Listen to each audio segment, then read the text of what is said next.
Hey guys, if you're enjoying the content I've been putting up, be sure to subscribe so you always know when a new video pops up. Now that we got that part out of the way, let's get into the video. Final Fantasy XIV is a massive game with thousands of hours of content. What I'm going to do here is break down some of the major plot points for those of you who want to know more about Eorzea, but may not have time to experience it all firsthand. This time, we're covering the story of the Rogues Guild. Limsa Lominsa is a city of pirates run by pirates, and that means there's no small amount of crime. There are multiple groups who go about keeping the peace in their own way, and one of those groups is the Rogues. They like to scoop up new talent they see in the city, and with the Warrior of Light making a name for herself, she was at the top of their list. Jack, their leader, is not your typical guild leader. Instead of hitting you with the long history of the guild and all that mumbo jumbo, he only cares about whether or not you can do the job. That job is simple. You have to deal with people who break the code of the city. Not long after Limsa was founded, the pirates and thieves realized that if they wanted to survive, they needed some rules to keep them from just killing each other in the streets. So the code was born. It's got a lot of rules, but there are three that everyone agrees on. Number 1, you don't rob other Laminsans. Number 2, no stealing from other crews. And number 3, you do not deal with slavers. While the Admiral outlawed piracy altogether, there's always crime, but even in the underworld, the code is still the law. The Yellow Jackets enforce the law on the regular citizens, and the Rogues enforce the code on the underworld. They fight the criminals of the criminals. They're like the Justice League if they all carried daggers and stabbed people. And if you want to be a part of that group, then you're going to have to get good with some blades. So Jack sends you out to practice on some wildlife before he puts you to work. You take to the daggers like a duck in water, so Jack gives you your first job. There's still a way for people to be pirates in Limsa. They have to apply for a license, but there's a catch. You can only rob Garleans. Not a bad deal since there are so many Garlean ships out there. The crews rob the Imperials, then sell their goods in Limsa, and that's where things went bad recently. A crew stole some magitech from the Empire only to get robbed by another crew, which goes against rule number 2 of the code, and we can't have that. Since you're brand new, Jack won't send you to deal with the thieves alone. Instead, he partners you up with Paramu Haramu, also known as Underfoot. He's supposed to be in charge of new recruits, although he doesn't really want to do it since Jack just gave him the job a few seconds ago. After giving you some tips on stabbing people properly, Underfoot tells you about the first step of being a rogue, gathering intel. There are agents all over the city, so the two of you head to the Drowning Winch to see if any of your spies have seen anything. Your contact has indeed heard something. A group of horribly named former pirates called the Dainty Demolishers seem to have a habit of stealing Garlean tech and trading it to goblins. There's a goblin camp in Middle Lenosha where they go and sell their goods, and the item they just sold to them is an anti-aircraft firing mechanism. Of course you can't let them keep it, so you head to Summerford and take it back. The goblins are so weak that Underfoot doesn't even have to help you, but as you head back, the Dainty Demolishers follow you. They burst into the Rogues Guild after you, completely unaware that they've stumbled into the guild hall of the very people who were about to come hunt them down. Their laughter dies out pretty fast when they realize their mistake, and Underfoot, Vakebe, and Jack make very short work of them. Now that you've seen your new guild in action and completed your first job, you're ready for the next one. A group of pirates robbed a merchant and stole a shipment of weapons. Seeing as how that is completely illegal, they were arrested by the Yellow Jackets as soon as they reached land, but they had apparently met another ship at sea and sold the weapons before they made it to the city. So the rogues were hired to hunt down the cargo, which they would have done anyway since robbing Laminsans is against the code. Your job is to track down the cargo and take it back, but since the original thieves have already been arrested, this is a stealth mission. So Jack partners you up with Vakebe, the stealthiest member of the rogues, although she seems to be a bit distracted at the moment. She's hungry, and someone stole the sandwich she had left in the fridge. Apparently Jack did it thinking it belonged to Underfoot, but he's not going to tell her that. Instead, he offers to look for it while she's off on a mission with you. Before you head out, he lets you know that the weapons were for the Yellow Jackets, so when you find them, you can just hand them over to them. So after doing a bit of recon and putting your stealth skills to use, you and Vakebe track down the stolen weapons. Of course, taking them back requires a bit of fighting, but the two of you deal with the thieves, and you return the weapons before heading to the guild with another job successfully completed. Jack heard all of the noise you and Vakebe made, and since it was supposed to be a stealth mission, he wants to know what happened. Of course, all that matters is you succeeded in the end. However, there is a bit of a problem. Jack sent Underfoot to replace Vakebe's sandwich, and while he does get it, he makes the mistake of saying that Jack was the one who ate it, right in front of Vakebe. Stealing from fellow rogues is against the code, and as punishment, she ties Jack to the top of the city. Now you may be wondering how she managed to do that so fast, but as a foodie, I can vouch for the superpowers you get when someone messes with your food. Remind me to tell you the story of how my cousin snatched a sweet potato pie my grandma had made just for me, and I chased him for half an hour to stop him from sinking a spoon into my pie just because he had already ate his. Now back to important matters. One of the Yellow Jackets saw the display, and she is not happy that they owe the rogues anything other than time in a prison cell. I can't imagine her making problems for us in the future. Nah, not at all. Jack may have managed to get himself free, something I really would have liked to see, but that'll be the last time he touches Vakebe's food. Or he'll at least be a bit more discreet about it in the future. You only get a small break before another assignment comes along. The rogues are super busy, but what do you expect when you work in a city full of pirates? It's a big job, coming straight from the Admiral, so he brings in Underfoot and Vakebe to help out. A group of pirates recently invaded a nearby village and kidnapped the inhabitants to sell them on the black market as slaves. The code is extremely brutal when it comes to slavery, since the founders of Limsa were pirates who were escaping the same type of treatment in the north. One man managed to escape the slavers, and with his help, the Maelstrom soldiers found out that the slavers are members of a group of licensed pirates called the Jolly Merchants. These names are terrible. Pirates are supposed to strike fear into the hearts of people. Who's going to tremble at the sound of the Jolly Merchants coming toward you? While they are licensed pirates, what they've apparently been doing is using the license to hide behind while they do all kinds of illegal pirating.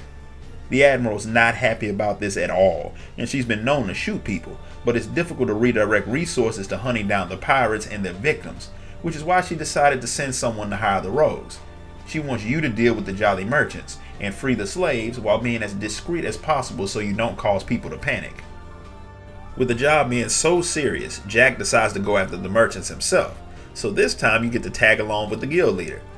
The pirates recently shipped out of Elport, but Jack thinks most of the crew stayed behind to do a bit of kidnapping, so the two of you head out there to see if one of his contacts saw anything. In the meantime, Vakebe and Underfoot are going to help the Maelstrom soldiers hunt down the slaves. Jack's contact had seen a group of 3 pirates leading off some miserable looking prisoners by the dry docks. They were heading south, probably toward a boat that they have waiting.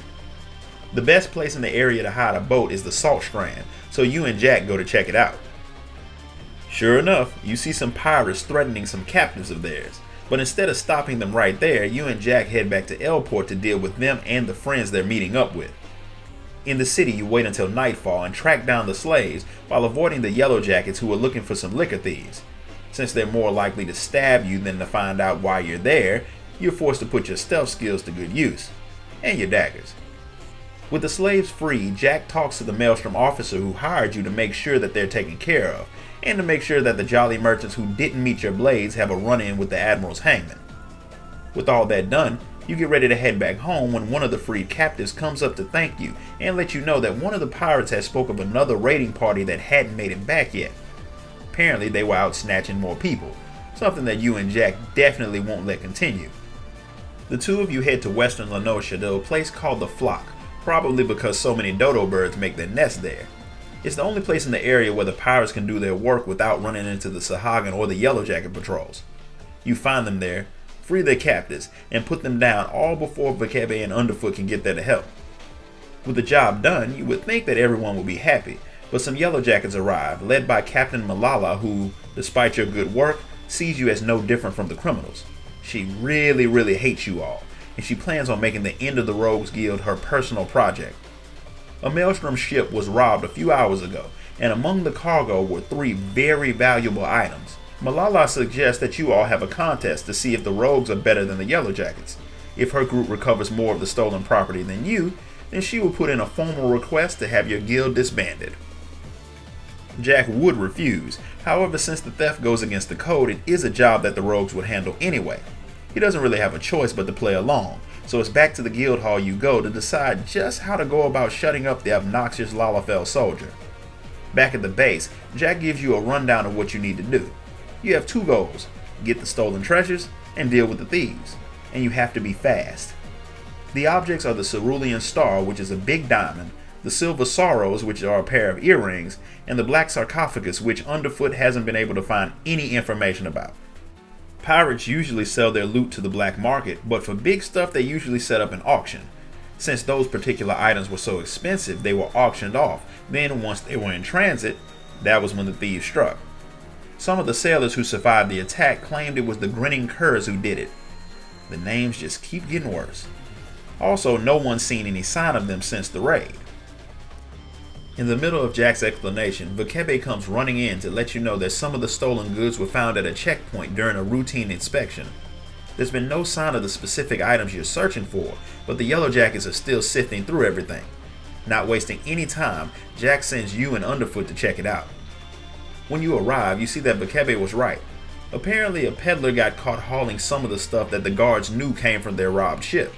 They arrested him, but they're still searching the cargo. You sneak up to find out what's in the crates, only to learn that the peddler claimed that he was hired to bring those specific goods through that checkpoint. He didn't know anything else, and none of the treasures you were after was among the cargo. The question is, why would anyone send their stolen goods through a checkpoint where they know they'll be found out? Not to mention the fact that they stole the stuff from La Mensa. Why would they be bringing it back?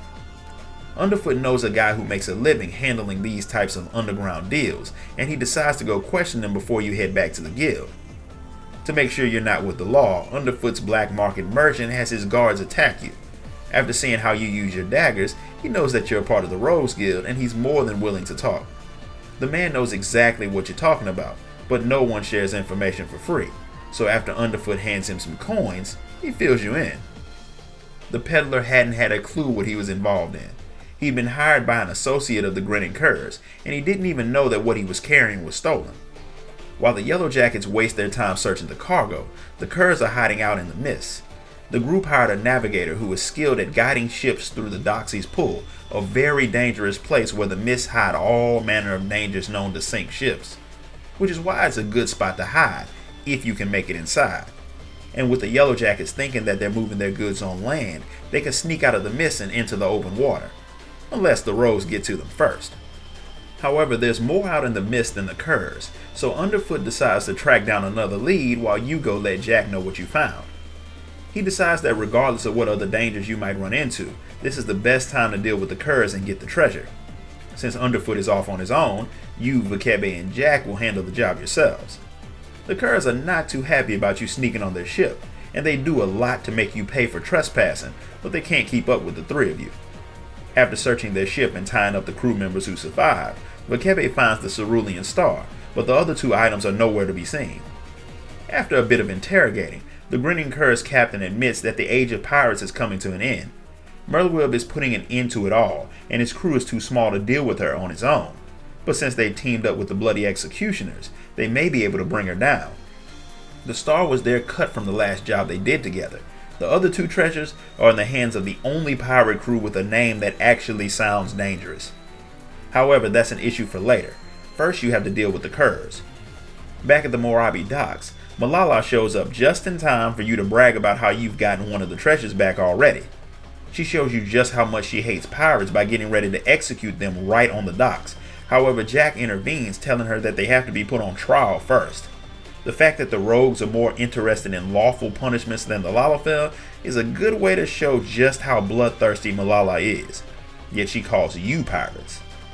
Jack's not interested in sticking around to be insulted, but he does warn her that this little contest could end up more dangerous than she thought. Back at the base, Jack admits that he hopes the Curs were lying about the executioners being involved because they are really dangerous. He sends Vakebe out to gather more info while Underfoot is still doing some digging to try and find out what the sarcophagus even looks like. Also, it turns out that the Curs really were working with the bloody executioners. To say they're dangerous is an understatement. They hold almost as much power as the Admiral herself. They were not happy about her banning piracy, but the constant Garlean threat made them willing to work with Merlwyb. But their old captain is no longer in charge, and the crew is broken into factions that are all fighting for the top spot, which means there's going to be a lot of collateral damage. One of the groups, calling themselves the Reformists, are looking to break the Admiral's control completely, and they're the ones who teamed up with the Curs. They have the last two treasures, and the rumors Vekebe heard claim that they are ruthless, even by executioner standards.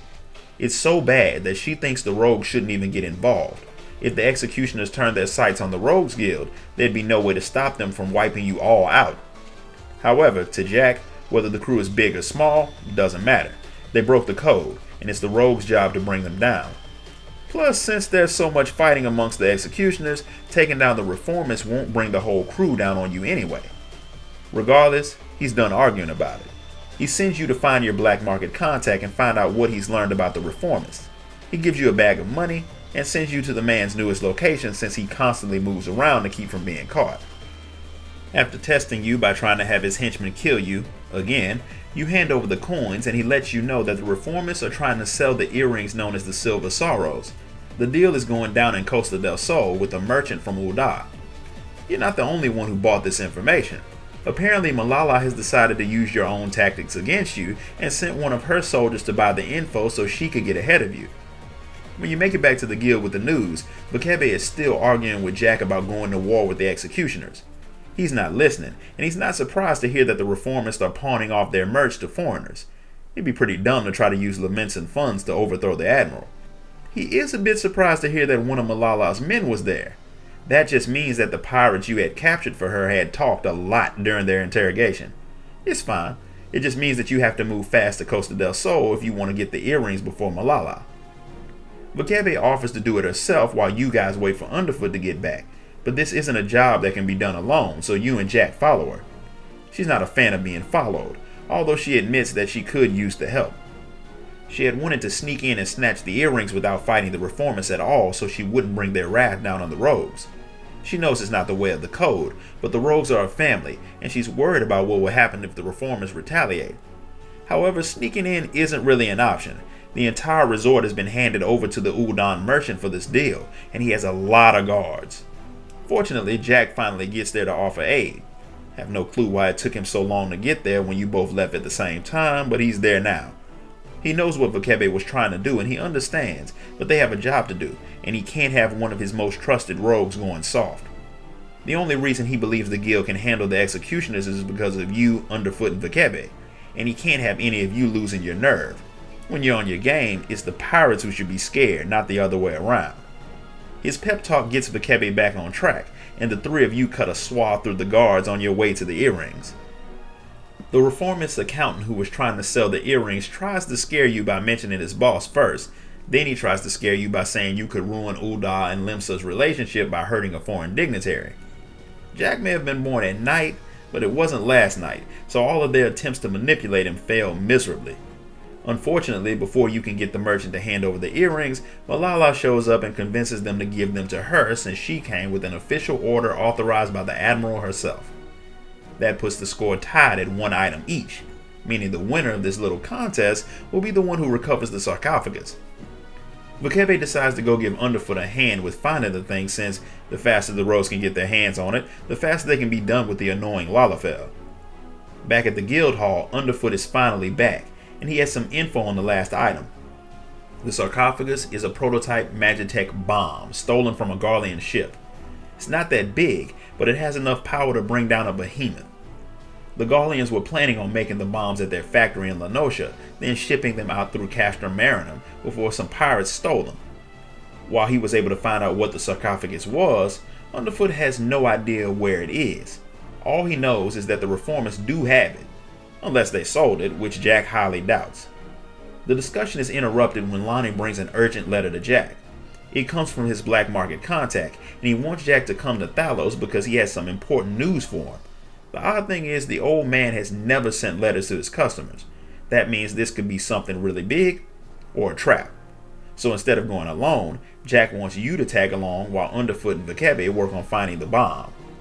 You arrive to find your contact dead and a squad of reformers waiting to ambush you, so the obvious trap was obvious. Another reformist shows up to brag, but there's no hard feelings. She was just following orders, and her boss told them to go play with the rogues. There's a lot more fun games we could have played other than hide the axe in the rogue, like, Triple Triad or something. But what do you expect from the only pirate crew with a pirate-like name? However, you did get involved, and like Vekebe had feared, the reformers are after you all. but that's only after Captain Icebeard takes over the crew. Then he'll do away with the rogues and return pirating to the way it should be.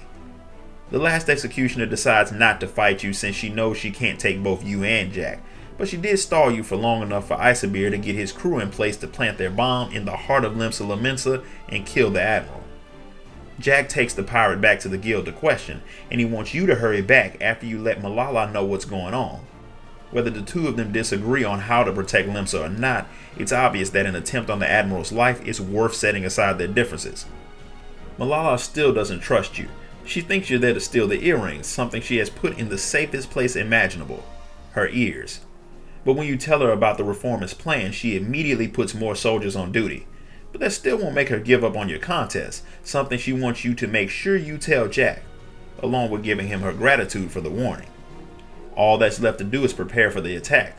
It'll be aimed at the Admiral's command room, so Jack sends all of his rogues out to keep their eyes open for any signs of the pirates. The attack comes swiftly, and while she fights to protect the city, Malala is severely injured. Jack hears her gunshot and uses it to find her. He sends for a medic, and you and the rogues get to work dealing with the pirates. While they face off against the captain, you disarm the bomb's detonators, and with that done, you bring down the reformist leader and save the city. Malala recovers from her wounds, and while the people of the city cheer for her for saving them, she admits that it wasn't her that did it. She praises the rogues, until she realizes that while she lay there bleeding, Jack had stolen the earrings out of her ears. With the mission a success, Limsa Lominsa saved, and the contest won by the rogues, it's time to return home, until the day the city needs you all to do it over again.